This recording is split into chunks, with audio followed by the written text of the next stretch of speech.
আগামী জাতীয় সংসদ নির্বাচনে 237 আসনে প্রার্থী ঘোষণা করেছে হারু প্রার্থী বিএনপি।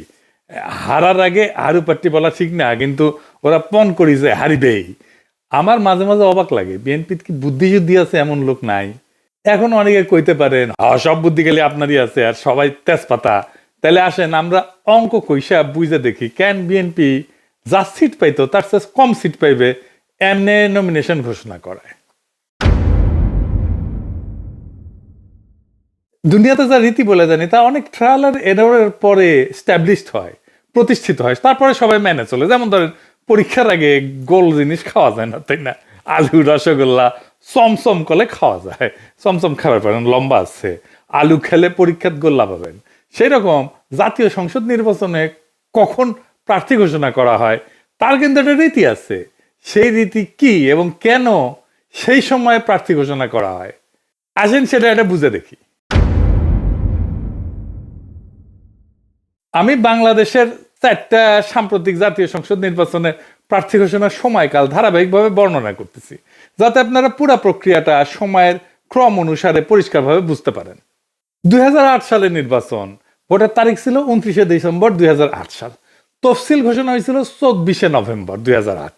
প্রধান দলগুলা প্রার্থী ঘোষণা করছিল কখন? আওয়ামী লীগ, বিএনপি এবং মহাজোট, মানে 4 দলীয় জোট উভয়, ডিসেম্বরের 10 থেকে 15 তারিখের মধ্যে। তার মানে ভোটের 15 থেকে 20 দিন আগে চূড়ান্ত প্রার্থী ঘোষণা করছিল। 2014 সালে যদি সেইখানে বিরোধী দল সবাই নির্বাচন বয়কট করছিল, তো ভোটের তারিখ ছিল 5 জানুয়ারি 2014। তফসিল ঘোষণা হয়েছিল 25শে নভেম্বর 2013। প্রধান দলগুলো প্রার্থী ঘোষণা, আওয়ামী লীগ ডিসেম্বরের শুরুর সপ্তাহে চূড়ান্ত প্রার্থী তালিকা দেয়। বিএনপি তো নির্বাচনে অংশ নেয় না, বর্জন করছিল। সময়ের ব্যবধান 30 দিন। 2018 সালে নির্বাচন হইল 30শে ডিসেম্বর, তফসিল ঘোষণা 8ই নভেম্বর। প্রধান দলগুলার প্রার্থী ঘোষণা, আওয়ামী লীগ 25শে নভেম্বরের মধ্যে অধিকাংশ প্রার্থী চূড়ান্ত করে। জাতীয় ঐক্যফ্রন্ট, যেটার মধ্যে বিএনপি টিএনপি সবাই ছিল, 26 থেকে 28শে নভেম্বরের মধ্যে প্রার্থী তালিকা প্রকাশ করে। বাংলাদেশের রাজনৈতিক দলগুলো সাধারণত ভোটের 30 থেকে 35 দিন আগে আনুষ্ঠানিকভাবে প্রার্থী ঘোষণা করে এবং তফসিল ঘোষণার 7 থেকে 15 দিনের মধ্যে চূড়ান্ত তালিকা দেয়। তার মানে তফসিল ঘোষণার পরে প্রার্থী তালিকা দেয়। কারা দেয়? বড় দলগুলো দেয়। কেন দেয় আসেন সেটা বুঝে দেখি। এই জায়গায় আছে রাজনৈতিক কৌশলের প্রশ্ন। বড় দলগুলা প্রার্থী তালিকা যত দেরিতে প্রকাশ করে তত বেশি সময় তারা স্থানীয় জোট, আপোষ, নেগোসিয়েশন, সম্ভাব্য বিদ্রোহী প্রার্থীদের সামলানোর সুযোগ পায়। ছোট দল বা জোটের ক্ষেত্রে প্রার্থী ঘোষণা আগে ভাগে করা হয়। আমরা এটা হিসাব কষে দেখাই দেব, যেন বেশি সময় ধরে প্রচারণা চালাইতে পারে। এবার আমরা একটু দেখি যে ছোট দল আসলেই কি আগে প্রার্থী ঘোষণা করে।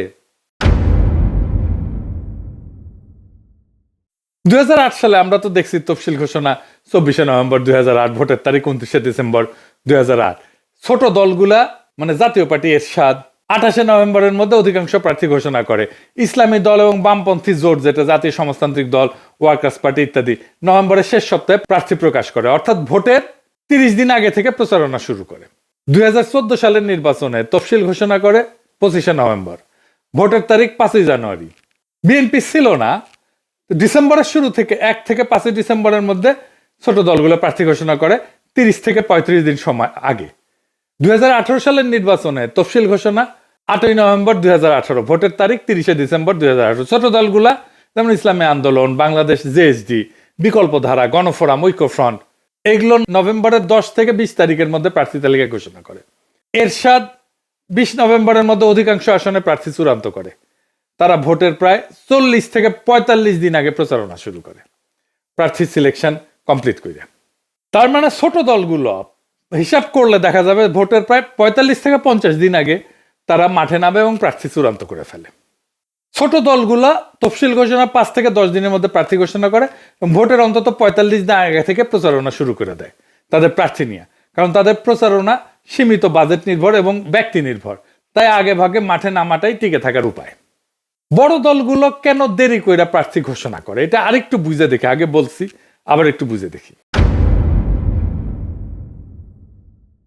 এর পিছনে অনেক রাজনৈতিক এবং মনস্তাত্ত্বিক কৌশল কাজ করে। দেরিতে প্রার্থী ঘোষণা করে বড় দলগুলো একাধিক রাজনৈতিক উদ্দেশ্য একসঙ্গে অর্জন করতে পারে। যেমন 1 নম্বর, স্থানীয় জোট এবং দর কষাকষির জন্য সময় পায়। বড় দলগুলো সাধারণত স্থানীয় পর্যায়ে জোট সমঝোতা অ্যাডজাস্টমেন্ট পলিসি করে থাকে। যেমন কোনো আসন অন্য জোটের দলের জন্য ছেড়ে দেওয়া বা স্থানীয় প্রভাবশালী নেতাকে বুঝায় সরানো, তাকে বসায় দেওয়া। যদি প্রার্থী আগে ভাগে ঘোষণা করে তাহলে সে আলোচনাগুলো অচল হয়ে যায়, কারণ প্রার্থী ঘোষণার পর আসন ভাগাভাগি করা রাজনৈতিকভাবে কঠিন হয়ে পড়ে। তাই তারা ইচ্ছা করে প্রার্থী তালিকায় শেষ মুহূর্ত পর্যন্ত গোপন রাখে, যাতে আসন বিন্যাস জোট রাজনীতি চলমান এবং নমনীয় থাকে। যেমন 2018 সালে আওয়ামী লীগ মহাজোটের সঙ্গে আসন ভাগাভাগির জন্য প্রার্থী তালিকা বারবার পিছাইছে। বলা হয়েছিল এটা একটা সিট অ্যাডজাস্টমেন্ট উইন্ডো। 2 নম্বর, সম্ভাব্য বিদ্রোহী প্রার্থীদের নিয়ন্ত্রণ। প্রত্যেকটা বড় দলের মধ্যে একাধিক মনোনয়ন প্রত্যাশী থাকে। যারা মনোনয়ন পায় না তারা বিদ্রোহী প্রার্থী বা স্বতন্ত্র প্রার্থী হিসেবে দাঁড়ায় যায়। যদি নাম আগে ভাগে ঘোষণা করা হয় তাহলে যারা বাদ পড়ছে তারা সময় পেয়ে যায় বিকল্প প্রতীক সংগ্রহ, প্রচারণা করা, দল বিরোধী ক্যাম্প গঠনের, তার ফান্ড কালেক্ট করার। তাই দলগুলা বিলম্ব করে যাতে বিদ্রোহীদের সময় কমে যায় এবং শেষ মুহূর্তে তারা যেন সংগঠিত হইতে না পারে। 3 নম্বর, প্রতিদ্বন্দ্বী দলগুলো তার প্রার্থী নির্বাচনের কৌশলটা জানা এবং পাল্টা চাল দেওয়া। বড় দলগুলো অনেক সময় বিপক্ষ দলের প্রার্থী তালিকা আগে ভাগে পর্যবেক্ষণ করে তারপর নিজেদের তালিকা প্রকাশ করে। এতে তারা দেখতে পারে কারা মাঠে শক্তিশালী, কারা দুর্বল, কোন আসলে সেফ বেট। তারপর তারা নিজের মনোনয়ন সমন্বয় করে এমন প্রার্থী দেয় যারা সেই এলাকায় ব্যক্তিগতভাবে জনপ্রিয় বা আর্থিকভাবে শক্তিশালী। খুবই সিম্পল হিসাব। 2008 সালের নির্বাচনে আওয়ামী লীগ বিএনপি জোটের প্রার্থী তালিকা প্রকাশের পর কিছু আসনে কৌশলগতভাবে প্রার্থী বদল করছিল। কিন্তু 4 নম্বর, গণমাধ্যমের অ্যাটেনশন ম্যানেজমেন্ট আর কি। প্রার্থী তালিকা প্রকাশ করাটাই বড় দলের জন্য একটা মিডিয়া মোমেন্ট, কিন্তু সাংবাদিক, ভোটার, প্রতিদ্বন্দ্বী সবাই তখন মনোযোগ দেয়। তাই বড় দলগুলো এই ঘোষণাটাকে একটা রাজনৈতিক নাটকীয়তা বা কৌশলগত সময় নির্ধারণের ইভেন্টে পরিণত করে। তাই দেরিতে প্রকাশ মানে মিডিয়ার ফোকাস ধরে রাখা, আলোচনা দীর্ঘায়িত করা এবং প্রচারণার মোমেন্টাম বজায় রাখা। 5 নম্বর, আভ্যন্তরীণ দ্বন্দ্ব ঠান্ডা রাখা। অনেক সময় দলের কেন্দ্রীয় নেতৃত্ব একাধিক লবির মধ্যে ভারসাম্য রাখতে চায়। আগে ভাগে প্রার্থী ঘোষণা করলে লবিগুলোর চাপ বাড়ে, ক্ষোভ, গণবিক্ষোভ, এমনকি প্রার্থী বর্জনের মতো পরিস্থিতি তৈরি হয়। তাই দলগুলো শেষ মুহূর্তের একটা সেটেলমেন্ট প্যাকেজ দেয়।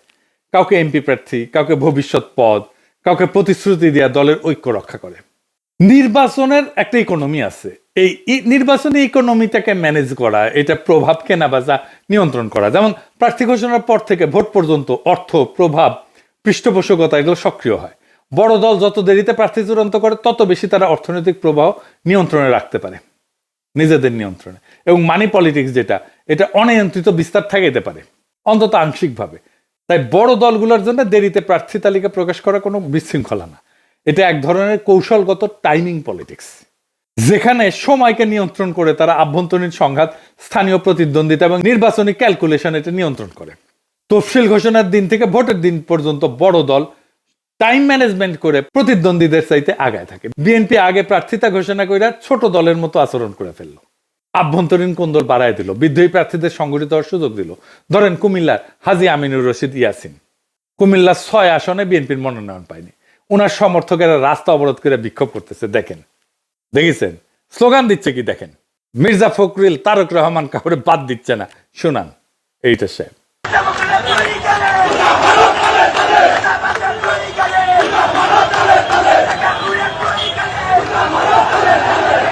উনি কিন্তু ভালো মানুষ, ইয়াসিন সাহেব ধান্দা করার জন্য রাজনীতিতে আসেন না। আমি শিওর উনারে বিএনপির বিরোধীরা মনোনয়ন দিলে বিএনপির প্রার্থী হাইরা যাবে। লক্ষ্মীপুর স্যারে আসম আব্দুর রবের জন্য এবিএম আশরাফুদ্দিন নিজানরে মনোনয়ন দেয় না। ওই সিটে আসম আব্দুর রব গোহারা হারবে যদি নিজান সাহেব অন্য মার্কা নিয়ে দাঁড়ায়। আমার হিসাবে বিএনপি 40 থেকে 50টা সিট হারাবে। এইভাবে বিদ্রোহী প্রার্থী অন্য দলে ভিড়ে যাবে। হারাধনের 10টি ছেলে রইল বা কি এক, এমনিতেই ক্ষমতায় যাবে কিনা সেটাই প্রশ্ন। তার মধ্যে ভুল কৌশলে সিট হারানোর কাম করলো, মানে মোটে মা রাধে না তপ্ত আর পান্তা। আর কি মহা ভুল করিছে। খালেদা জিয়াকে মনোনয়ন দিছে 3টে আসনে, এটা একটা ডিজাস্টার হবে। আমি সমস্ত রেসপেক্ট, খালেদা জিয়ার প্রতি সমস্ত রেসপেক্ট রেখে বলতেছি, খালেদা জিয়া সবকিছুর ঊর্ধ্বে থাকবেন। ওনারে আমরা সবকিছুর ঊর্ধ্বে রাখতে চাই, আর ওরা বিএনপির নেত্রী বানাইতে চায়। উনি কেন ইলেকশন করবেন?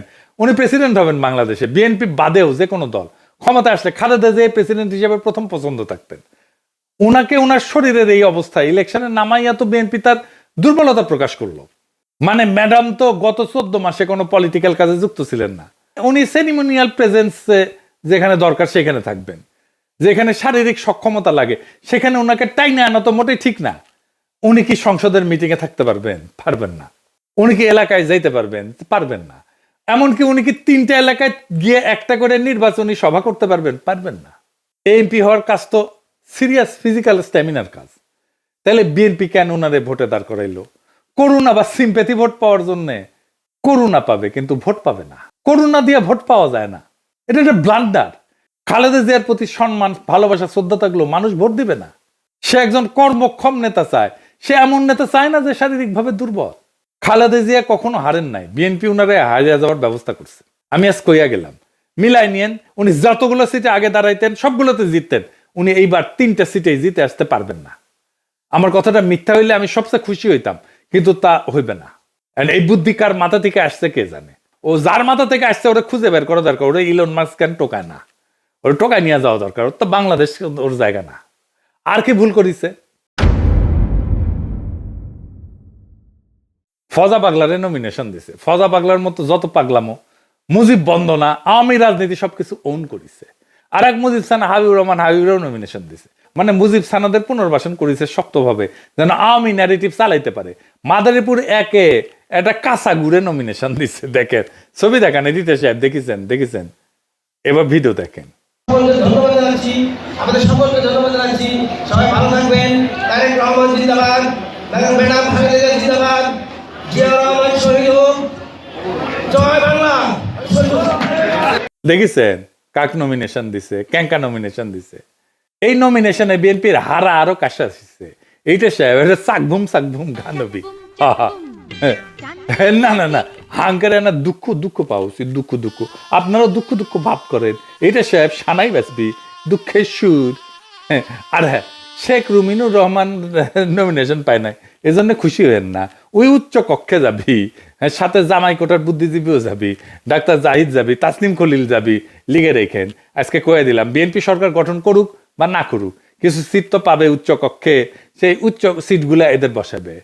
তো শেষে একটা কথাই বলা যায়, বিএনপি এখন এমন এক বরের মতো যে বিয়ের তারিখ ঠিক করার আগেই দাওয়াতনামা বিলাইছে, কিন্তু কন্যা পালা গেছে তা খেয়াল করে নাই। প্রার্থী ঘোষণা করতে গিয়ে আরে এমন তাড়াহুড়া করলো যেন মাঘের শীতে গরম জিলাপি খাওয়ার লাইন ধরিছে, কিন্তু দোকান এখনো খোলেইনি। আর খালেদা জিয়াকে 3টে আসনে মনোনয়ন দেওয়া মানে দৌড় প্রতিযোগিতায় নিজের দাদিকে নামানো। এই আশায় যে সবাই সম্মান করে জিতাই দিবে। সম্মান দিবে ঠিকই, কিন্তু জেতাবে না। ভোট তো দৌড়ের মতো, যে আগে পৌঁছায় সেই জেতে। ফজা পাগলার মুজিব সানাদের নমিনেশন দেখে মনে লাগতেছে যে বিএনপি এখন রাজনীতি না, রিহ্যাবিলিটেশন সেন্টার হইতেছে। তাই বলি, বিএনপি এবারের নির্বাচনী কৌশল একটাই, আগে হারবে পরে ভাববে। দলের নামও বদলায় দেওয়া দরকার, হারু পার্টি লিমিটেড। এই যে সাহেব এখন সানাই না একটা বাঁশির সুরে শেষ করেন।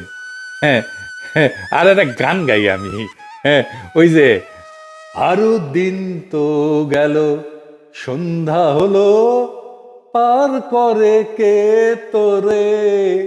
হারু দিন তো গেল, সন্ধ্যা হলো, পার করে কে তোরে।